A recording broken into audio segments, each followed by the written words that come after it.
This video will demonstrate how to update firmware of an iNav PBS with an iOS device. The same process is used to update IN2 and IN3 models. First, open the iOS app and check for firmware updates. You must have internet access in order to view and download firmware updates. Tap the ellipses in the upper left-hand corner of the screen and select Firmware File.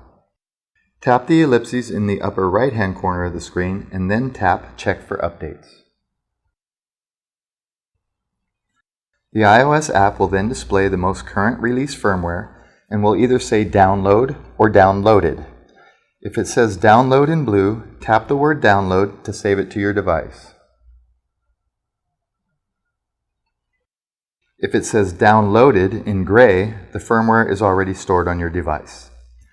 Exit from the File Update menu by tapping the back arrow in the upper left-hand side of the screen and then tap Cancel. Updating firmware. Connect to the desired PBS with the iOS app.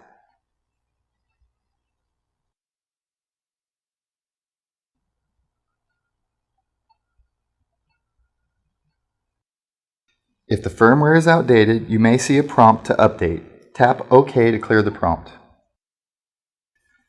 Select Firmware Update. Now tap Update Firmware. Select the desired firmware file and then tap Select File. Tap Yes to launch the update. The display will now show the update progress and time remaining to complete the update. The update will take approximately 3 minutes to complete.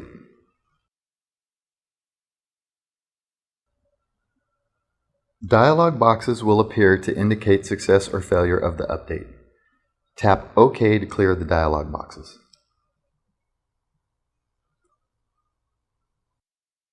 Upon completion of a successful firmware update, the PBS will automatically reboot and your Bluetooth connection with the PBS will be lost. That concludes this demonstration of how to update firmware of an iNav PBS with an iOS device.